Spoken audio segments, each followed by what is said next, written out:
ابراہیم لنکن امریکہ کے پریزیڈنٹ میں پارلیمنٹ میں پہنا دن تھا، داخل ہوئے تو پیچھے سے آواز آئی، لو آ گیا موچی کا بیٹا۔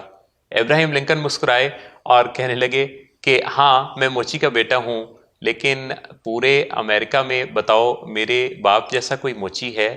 ان کا یہ رسپانس سب لوگوں کو ایک حیران کن سی فیلنگ دے گیا۔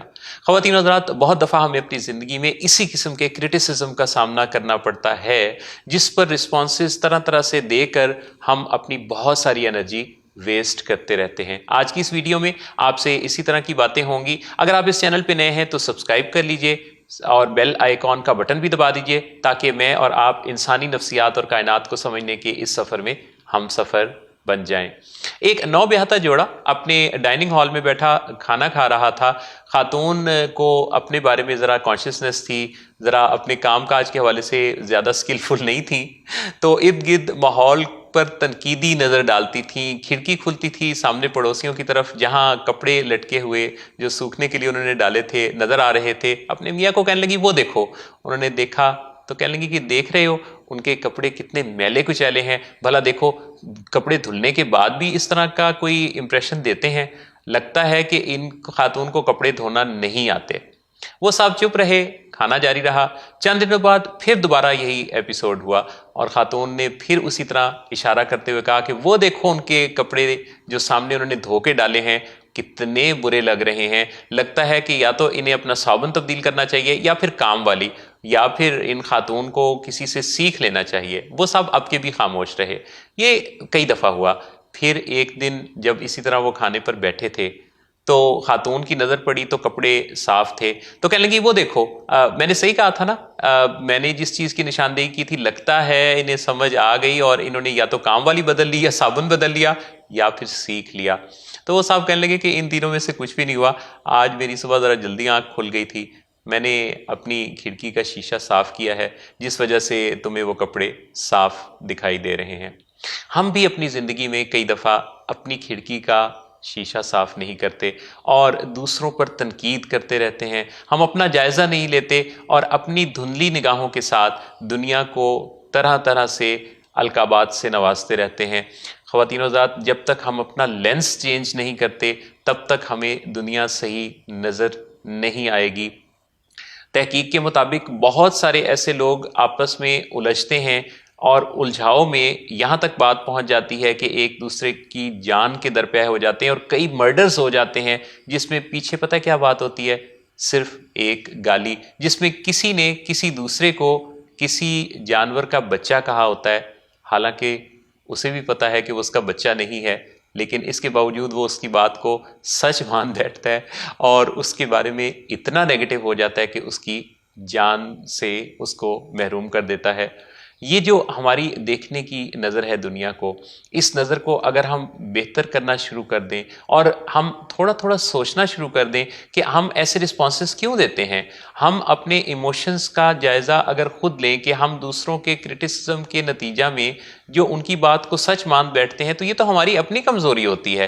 ہم اپنے اندر کہیں کسی ڈکلائن میں ہوتے ہیں، ہمارے اندر اریٹیشن، ایجیٹیشن یا بری فیلنگ یا غصہ، چڑچڑاپن، یہ سب کچھ ہوتا ہے جس کو ہم کبھی اگنور کیے ہوئے ہوتے ہیں، تو ہمیں باہر کی دنیا خراب لگنے لگتی ہے، دوسروں کی باتیں ہمیں تکلیف دینے لگتی ہیں اور ہمیں لگنے لگتا ہے کہ وہ جو ہمارے بارے میں بات کہہ رہا ہے نا وہ بالکل سچ ہے۔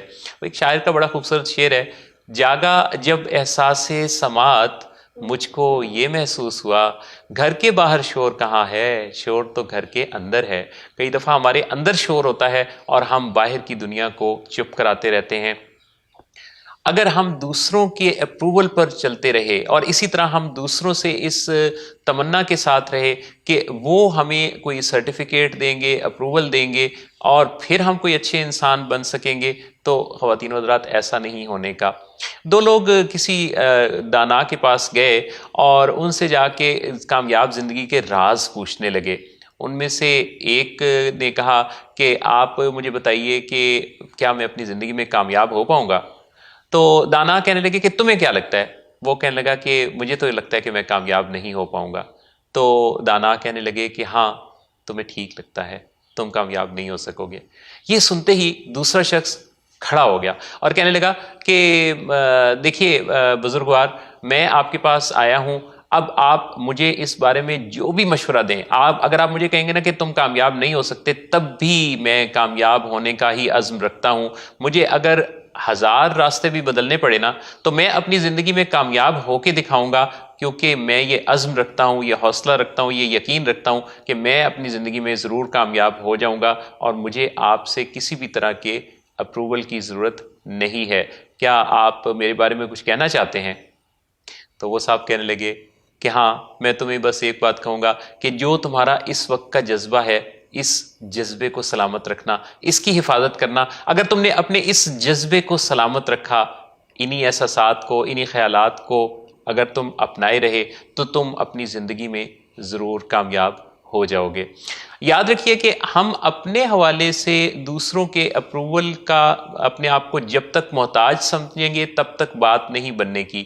اگر کوئی چڑیا کسی بندر سے اڑنے کی اپروول چاہے گی تو بندر تو اسے نہیں دے سکتا، کیونکہ بندر تو اڑنا جانتا ہی نہیں۔ اگر کوئی مچھلی تیرنے کے لیے اپروول چاہے گی کسی ہاتھی سے، تو ہاتھی بھی اسے اپروول دینے سے گریزاں ہے، کیونکہ ہاتھی کو تو تیرنا نہیں آتا۔ لہٰذا ہمیں دوسروں کے اپروول کی بجائے اپنی ذات سے، اپنے اندر سے اپروول حاصل کرنا ہے، اور اس سے بہت پہلے اپنے اس اپروول کے لیے ڈھیر ساری تیاری کرنی ہے۔ اگر ہم تیاری کرتے ہیں تو یہ ہو نہیں سکتا کہ جس کام کی ہم نے تیاری کی ہو اس کام میں وہ نتیجہ نہ نکلے جس نتیجے کے ہم تمنائی ہیں۔ میں آپ کے لیے تمنائی ہوں کہ اللہ تعالیٰ آپ کی زندگی میں بہترین خوشیاں آپ کا مقدر کرے، اور آپ جو اپنی زندگی میں کسی مقصد کو پانے کے لیے کوشاں ہیں، اس جد و جہد میں آپ بہترین طریقے سے اپنی منزل کو پائیں۔